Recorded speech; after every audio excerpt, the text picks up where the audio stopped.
Our first speaker is NINEHAM, who is an officer with Stop the War Coalition. Thanks very much. The first thing I want to say, I'm sure you've heard it a few times today, is congratulations for what's been a fantastically inspiring movement. I mean, it's brilliant in itself that students are taking things into their own hands, but particularly over an issue of international solidarity, in the teeth of our own government's position, and particularly the fact that you've all been victorious. It's been an inspiration to all of us in the movement. I'd like to say two things about the movement, actually. One is, it's part of the most incredible anti-war upsurge that we've seen since 2003. There have been, I mean, we know it because we work in the office, there have been hundreds of protests, lobbies, vigils, dying, sit-ins, protests of all kinds right across the country, in every town, in every city, over the last 4 weeks. The level of activity is unprecedented. And I mean, it's a testimony in itself to the anger, the bitterness and the solidarity that British people feel. The second thing I want to say about the campaign, you know it yourselves, it is not over. I've just been told that the University of the Arts in London is planning to go into occupation next week unless their demands are accepted by the management, which they don't think they will be without a fight. And also, you are a beacon for people right across the world. We had a text just now saying that a university in New York has gone into occupation in solidarity.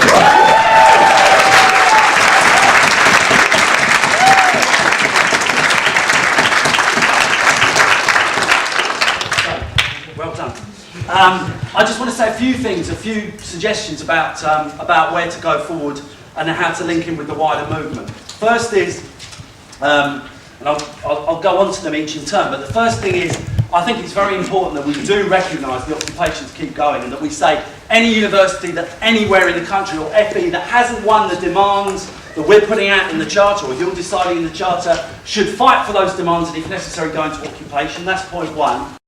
To pull together everyone to become a centre of taking the movement forward, to make sure that we don't lose the momentum, even if you've won the demands already. There's all sorts of things you can do, collecting aid, organising boycotts, more direct action, linking up with your local groups. There's 101 things people can do, and we need to keep the momentum going. That's the second thing.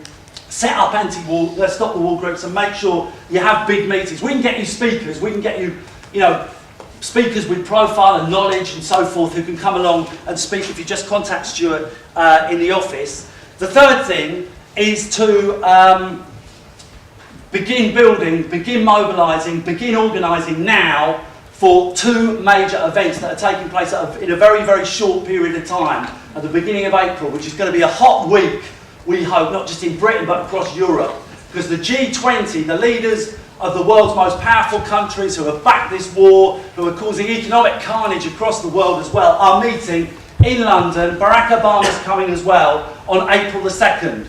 And the Stop the War Coalition, alongside a whole bunch of other groups, have called two demonstrations. The first one, the night before the G20, on April the 1st, in the afternoon or early evening, we're going to have a demonstration in central London while Obama is visiting Parliament, and we're going to be demanding troops out of Afghanistan and Iraq. We're going to be demanding an end to arms sales to Israel. We're going to be demanding the end of the blockade on Gaza, the siege of Gaza. We're going to be demanding jobs, not bombs. We're going to be demanding a whole number of things, and we're going to turn around to them. We're going to use Obama's rhetoric, and we're going to say, don't tell us you can't do it. You've said yes we can. We're going to make sure that you do. So make sure you're on that demonstration on Wednesday the 1st of April, and then there'll be another demonstration actually to where they're meeting in East London. We're not sure of the exact location yet. We'll tell you the moment we know. We're going to have a demonstration right to their doorstep on the following day, and for both of those things the student movement is going to be absolutely crucial.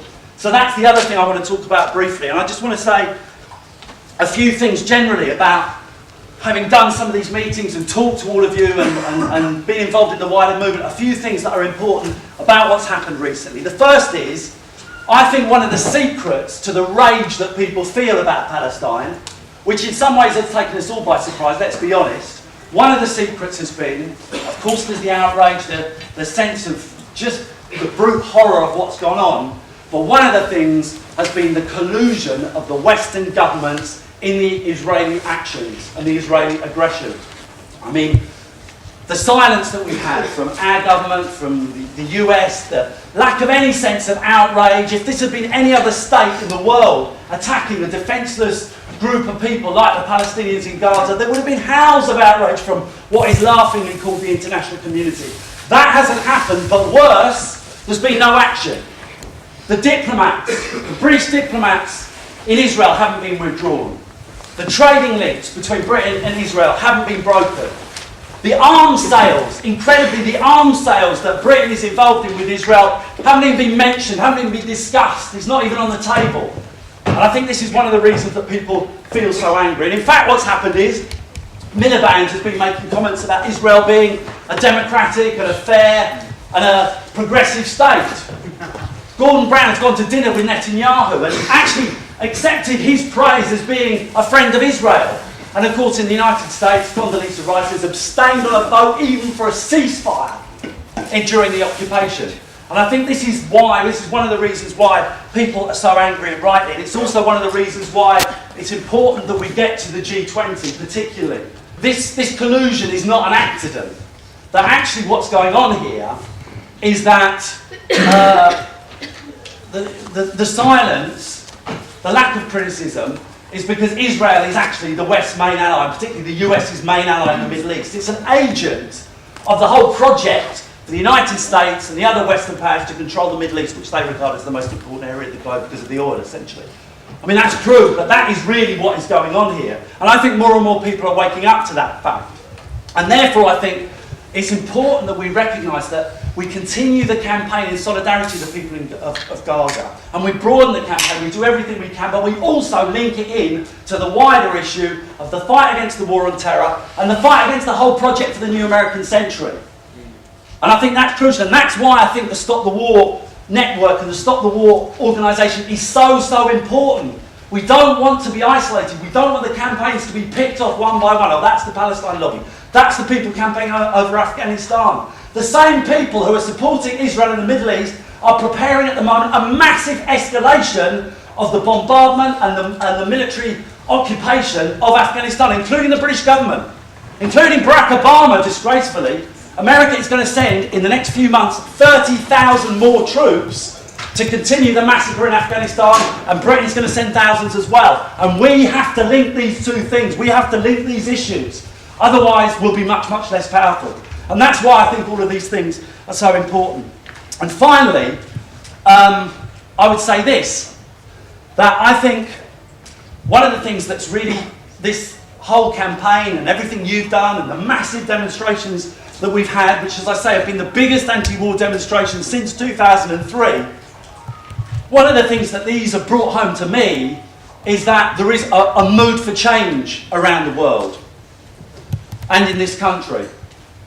And sometimes it's quite difficult to put your finger on, sometimes it's quite diffuse, sometimes you're not sure it's there, but it's exploded in the last few months, and I think it's part of a wider feeling, and I think it's part of what you're doing, and the demonstrations is part of and connected to the big demonstrations and riots that have been across Europe and the world actually over the economic crisis that the same people have created.